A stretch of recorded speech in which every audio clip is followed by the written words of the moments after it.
Okay, so let me just take a chance to spit my rift on the short I uploaded the other day. This is gonna probably take around 5 minutes. But for one, the e-bike law. Apparently, it is spreading, or everyone is getting their everything together in case it spreads, which is a good idea. But I don't have an e-bike right now. It does not really affect me, even though I want to purchase an e-bike conversion kit because the route from my house, my current apartment, to my workplace as of the current moment is way too long. Way too long. So I still need an e-bike at the very least to get home and to work.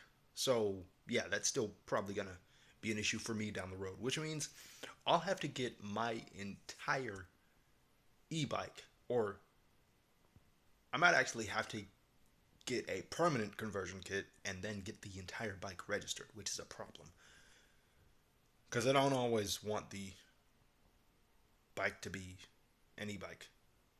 I only have the one. So, that's a bad thing. Which means I'm also gonna have to get a license, insurance, and proper helmet, just in case. Because the few times I've ridden my bike, I didn't wear a helmet, unfortunately. So I need to get a motorcycle approved helmet, which is going to be a headache and a half.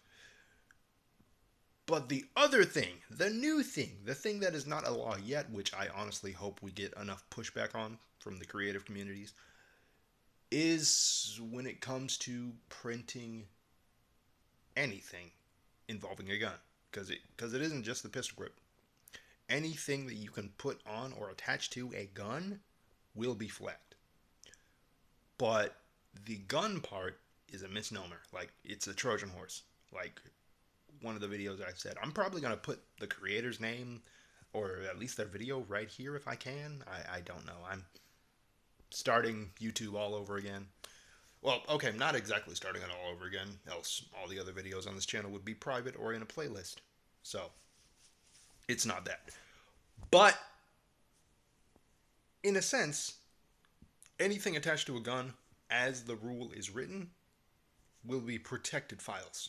Protected files that will be flagged and blacklisted, and the only way to actually print them is to get a certain type of certification.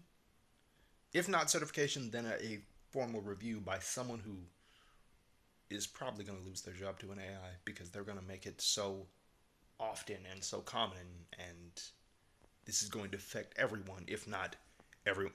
Like, it's not going to affect everyone in Washington because the bigger companies that make 3D printers aren't just going to make it for that one type of state. They're going to affect it everywhere, which is why it's important to push back against it if we can.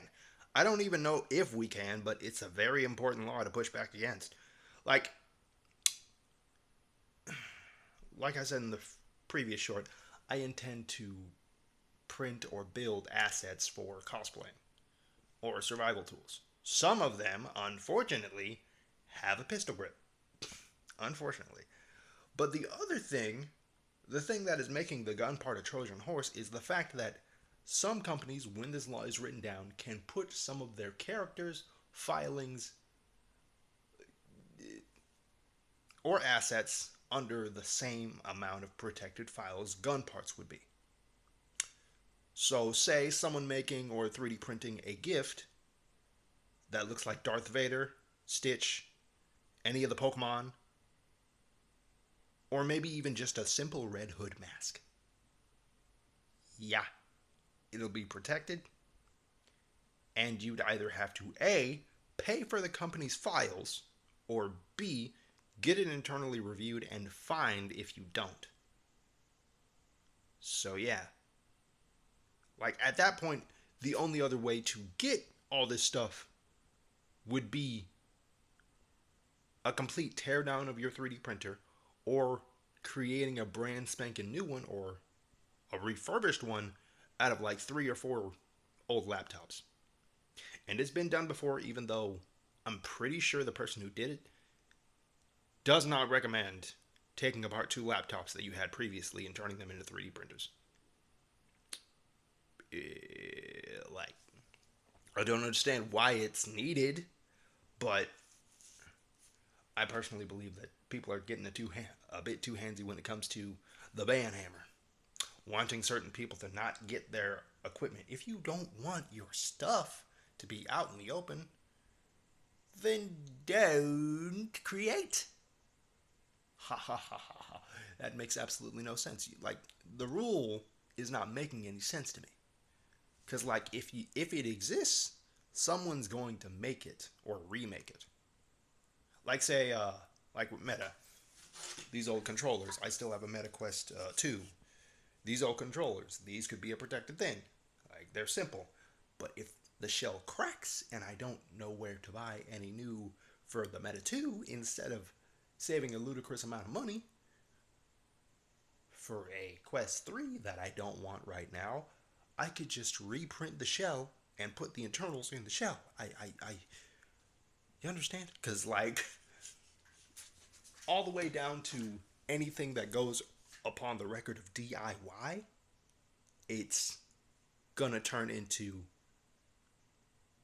don't try my guy. Like, if you don't have the license for some of these materials and some of these files to print in your 3D printer, whether it be resin or filament, it's kind of a problem. Like, I don't even know if this video is going to get that many views, but hey, my short did. Some people did comment, which I do appreciate. So yeah, hopefully we get enough pushback for this not to be a law, because good God, I really want to create, and being able to print and create and heck make my own phone case for this Red Magic G5 that I still have would be so much more convenient than what a lot of people are trying to do with the laws they're trying to write in. Anyway, I've been that guy, it's true. I'll see y'all later. This has been 7 minutes. I thought it would be 5. Jeez.